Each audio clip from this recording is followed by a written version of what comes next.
అమ్మా బోండాలా శనగపిండి ఆనియన్ పకోడా. మా అమ్మ అయితే వీటిని బోండాలు అంటుంది, మా ఊర్లో అలాగే పిలుస్తారులేండి అందరూ.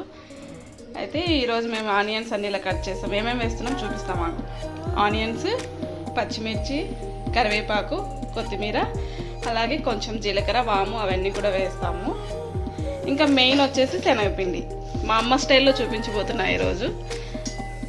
ఫస్ట్ ఆనియన్స్ నేను 3 ఆనియన్స్ తీసుకున్నానండి, మీడియం సైజ్వి. ఇంట్లో ఉన్న మెంబర్స్ని బట్టి ఎక్కువ క్వాంటిటీలో చేసుకోవాలనుకుంటే ఎక్కువ వేసుకోవచ్చు. పచ్చిమిర్చి, కొత్తిమీర, కరివేపాకు, తర్వాత కొంచెం ఒక పావు టీ స్పూన్ అంతా జీలకర్ర వేసుకోవాలి.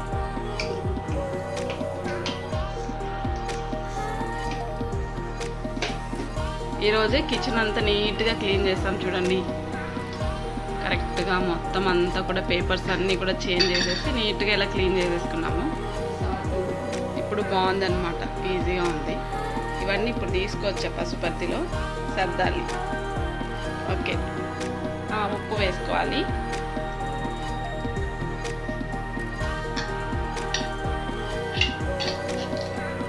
సరిపడా ఉప్పు ఒకేసారి వేసేసుకోండి.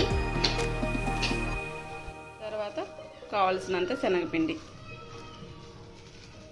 1 కప్పు తీసుకోండి.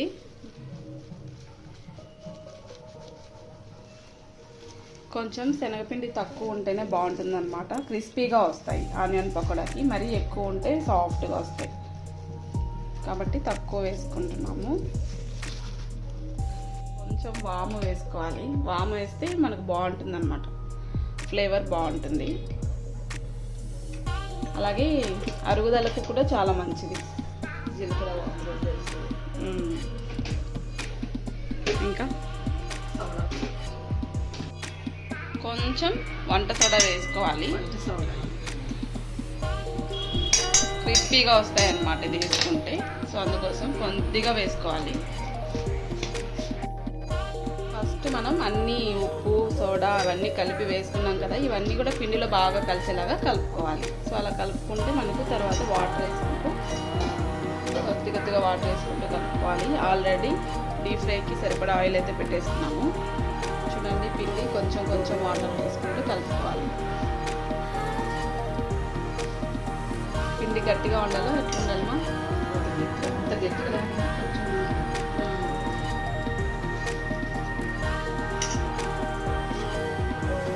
ఆనియన్స్ కట్ చేసినప్పుడు దగ్గరగా ఉంటాయి కదా, అవన్నీ కొంచెం విడివిడిగా చేసుకుంటే బాగుంటుంది. ప్రతి ఆనియన్కి మనకు బాగా శనగపిండి పడుతుంది అన్నమాట.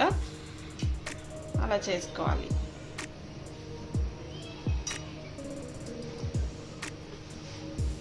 ఇంకా వేయాలన్నా వాటర్ కొంచెం వేయాలి.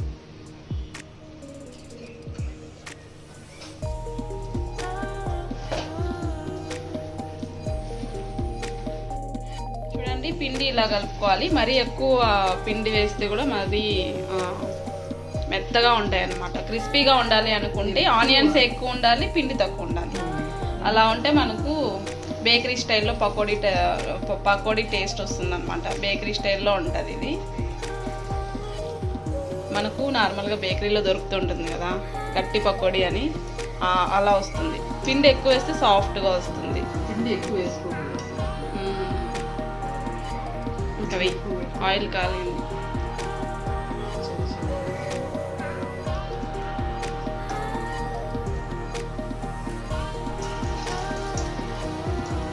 మనం కావలసినంత సైజులో చేసుకోవాలి.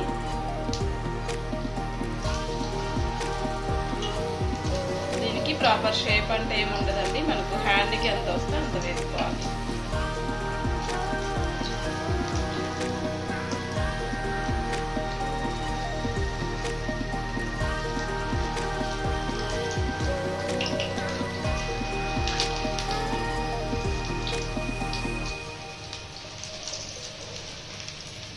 ఆయిల్లో ఎన్ని వీలైతే అన్ని వేసుకొని 2 వైపులా బాగా కాల్చుకొని మంచి కలర్ వచ్చేంత వరకు, అలాగే క్రిస్పీగా కూడా రావాలి కదమ్మా. క్రిస్పీగా వచ్చేలాగా కాల్చుకోవాలి.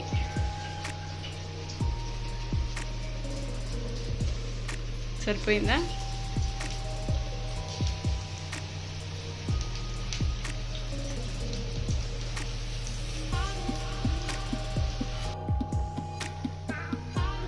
చూడండి మంచిగా రెడ్ కలర్లో బాగా వచ్చాయన్నమాట, క్రిస్పీగా వచ్చాయి.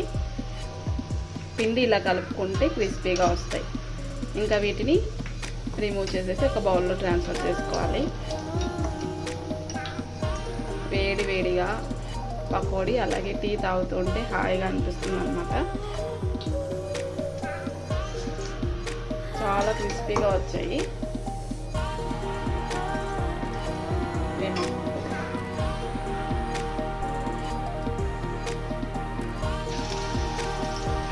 అంతే, మిగిలిన పిండి అంతా కూడా సేమ్ ప్రాసెస్లో ఇలాగే వేసుకోవాలి.